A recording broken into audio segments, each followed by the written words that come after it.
నగరపాలక సంస్థ ఆధ్వర్యంలో తూకివాక మధ్య చేపట్టిన చెత్త నిర్వహణ ప్లాంట్ నిర్మాణ పనులను నాణ్యతతో ఈ నెలాఖరులో పూర్తి చేసి అందుబాటులోకి తేవాలని, పనులు అలసత్వం వహిస్తే కఠిన చర్యలు తీసుకుంటామని నగరపాలక సంస్థ కమిషనర్ ఎం జయకృష్ణ అధికారులు, నిర్మాణ సంస్థ ప్రతినిధులను హెచ్చరించారు. బుధవారం ఉదయం నగరంలోని పలు ప్రాంతాల్లో కమిషనర్ సుడిగాలి పర్యటన చేశారు. నగరంలో పారిశుద్ధ్య పనులతో పాటు తూకివాకంలో నిర్మిస్తున్న ప్రాసెసింగ్ ప్లాంట్ నిర్మాణ పనులను, తడి పొడి చెత్త భవన నిర్మాణ వ్యర్థాల నిర్వహణ ప్లాంట్ పనితీరు, రామాపురం డంపింగ్ యార్డ్ వద్ద జరుగుతున్న చెత్త నిర్వహణ పనులను అధికారులతో కలిసి కమిషనర్ పరిశీలించారు.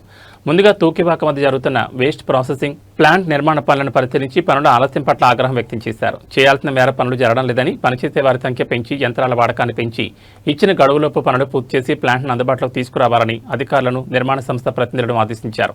ప్రభుత్వ ప్రాధాన్యత ప్రాజెక్టు పనుల నిర్మాణంలో ఆలస్యం చేస్తే సహించేది లేదని, కఠిన చర్యలు తీసుకుంటామని హెచ్చరించారు.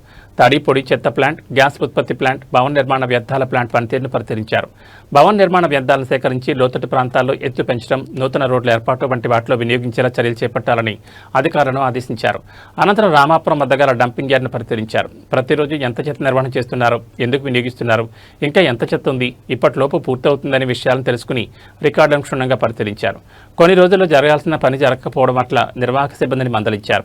ఇప్పటివరకు ఉన్న మొత్తం చెత్త సెప్టెంబర్ 3వ వారానికల్లా నిర్వహణ పూర్తి చేసి అధికారులను ఆదేశించారు. ప్లాంట్లో ఏ రోజుకు ఆ రోజు చేసిన పనిని రికార్డు చేసి సంబంధిత అధికారులను అప్పగించాలని నిర్వాహకులను ఆదేశించారు.